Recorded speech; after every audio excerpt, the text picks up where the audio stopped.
आप सभी को जय मसीह की। आज हम परमेश्वर के उस सत्य पर ध्यान देंगे जो हमारी आने वाली पीढ़ी को सुरक्षित रखने के लिए जरूरी है। नीति वचन चैप्टर 23 वर्स 13 और 14 को जब हम पढ़ते हैं तो वहां पर लिखा है, लड़के की ताड़ना ना छोड़ना, क्योंकि यदि तू उसको छड़ी से मारे तो वह ना मरेगा, तो उसको छड़ी से मार कर उसका प्राण अधोलोक से बचाएगा। ये वचन हमें सिखाता है कि अगर हम अपने बच्चों को अनुशासन नहीं देंगे तो वे अनियंत्रित होकर जीवन की कठिनाई में गिर सकते हैं।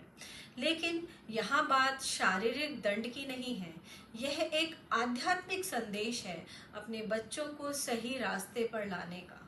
सोचिए, एक बागवान, एक गार्डनर यदि अपने पेड़ पौधों की देखभाल नहीं करता, क्या उसके पौधे स्वस्थ होंगे? क्या वे अच्छे फल देंगे? नहीं। उसी तरह अगर हम अपने बच्चों को बिना अनुशासन के छोड़ देते हैं तो वे जीवन के कांटों में फंस सकते हैं। लेकिन अगर हम सही समय पर उन्हें सुधारेंगे तो वे सुंदर और फलदायी जीवन जिएंगे। परमेश्वर हमसे कह रहे हैं कि जब आप अपने बच्चों को अनुशासन सिखाते हैं तो आप उन्हें जीवन के विनाश से बचा रहे होते हैं। अनुशासन कोई क्रूरता नहीं है, यह परमेश्वर की तरह का प्रेम है। ठीक उसी तरह जैसे एक माँ अपने बच्चे को आग से बचाने के लिए उसे खींचती है, वैसे ही हम अपने बच्चों को गलत रास्तों में जाने से बचाते हैं ताकि वे बर्बाद ना हो।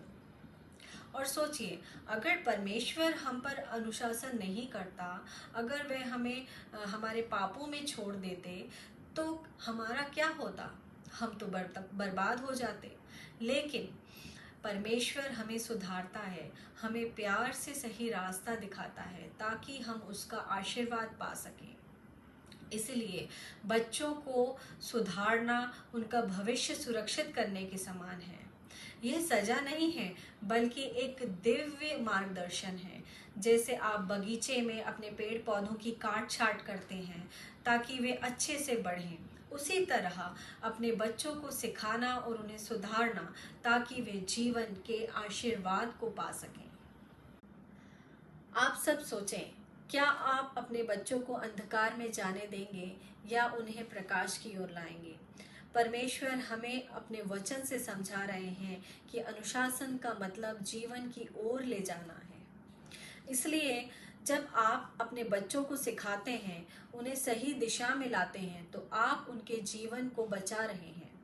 जैसे हम खुद परमेश्वर के अनुशासन को अपने जीवन में स्वीकार करते हैं, वैसे ही हमें अपने बच्चों को भी इस दिव्य अनुशासन से भरपूर करना चाहिए। यही हमारे बच्चों को जीवन की राह पर सच्चाई और सफलता की ओर ले जाएगा। याद रखें, अनुशासन का मतलब प्यार है, और यह वही प्यार है जो परमेश्वर हम पर बरसाता है ताकि हम उसकी योजना में फले फूलें। आमीन।